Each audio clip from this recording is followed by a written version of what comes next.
Le coton africain souffre entre autres de la mauvaise qualité de production cotonnière et de la concurrence à laquelle se livrent les cotonculteurs des pays du Nord, en particulier ceux des États-Unis. Les assises de Cotonou sur le coton avaient des défis essentiels à relever sur le plan agricole, industriel et commercial. Les participants aux Journées de la qualité du coton ont eu droit à plusieurs communications, notamment sur les exigences de qualité du marché international de la fibre. Une communication présentée par M. Gérald Estur, consultant du Centre de commerce international. Enfin, je vais essayer de répondre aux normes de question du marché. C'est une présentation assez générale. On aura l'occasion au cours des restes de nos séances d'avoir des présentations d'un certain nombre des utilisateurs de la fibre africaine qui sont présents ici. 95% du marché, sur lesquels 75% c'est des moyennes et longues soies telles qu'on produit en Afrique, qui sont destinées à la filature à anneaux. Il y a 20% de soie courte, mais ce n'est pas vraiment le marché pour les cotons africains. Ils sont plus spécialement, assez généralement, distingués à la filature à rotor.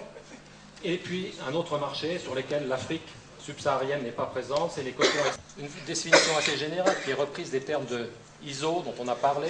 La qualité, en fait, c'est la capacité de satisfaire, c'est ce que demande le client. On l'a dit encore une fois ce matin, le client est roi. Donc la qualité, c'est un ensemble de propriétés et de caractéristiques d'un produit, ici le coton, au moindre coût, de façon à satisfaire les besoins exprimés ou implicites des utilisateurs.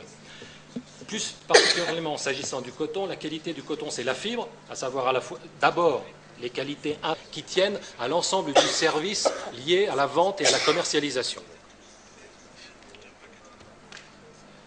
Les exigences de qualité du marché, les qualités intrinsèques, d'abord la qualité du coton, la fibre elle-même, détermine ses performances en filature et donc à la fin la qualité des produits qui sont les filets et au bout de la chaîne les tissus. Ces caractéristiques sont donc primordiales pour le prix de la vente de la fibre parce que le prix de la vente, grosso modo, ça varie suivant le fil, les filets que l'on produit, ça représente environ la moitié du coût de fabrication du fil. Donc elles sont très importantes. Et enfin, élément important, avec l'évolution de la technologie, avec l'évolution du marché, les exigences de l'industrie textile sont croissantes en matière de performance et de qualité. Elles s'imposent à la matière première et aux produits finis. Ces exigences de qualité, elles sont d'autant plus importantes que le coton n'est pas seul sur le marché. Il a à faire face à la concurrence de fibres synthétiques.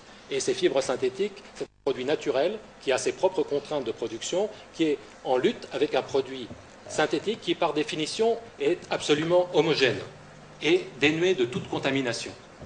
Alors on peut distinguer, je ne rentrerai pas dans les détails sur ce tableau, il y a à la fois la qualité, ce sont un certain nombre de critères quantifiables qui sont essentiellement liés aux propriétés intrinsèques de la fibre. Tout ce qu'on peut mesurer, elles sont liées à la variété, aux conditions agroclimatiques de production, aux pratiques de production, aux méthodes de récolte et aux méthodes d'égrenage. Chacun, on ne rentrera pas, c'est pas le lieu ici, les éléments n'ont pas tous le même poids, les propriétés intrinsèques de la fibre. La variété est primordiale, les conditions agroclimatiques, les pratiques culturelles le sont, les méthodes de récolte et l'égrenage le sont moins sur les propriétés intrinsèques de la fibre. Et puis enfin, de plus en plus important, c'est la propriété du coton fibre. Pourquoi? Parce que le principal concurrent, le principal ennemi du coton, à savoir le polyester, lui, il est parfaitement propre. Toutes les fibres sont identiques, toutes les fibres sont dénuées de tout corps étranger.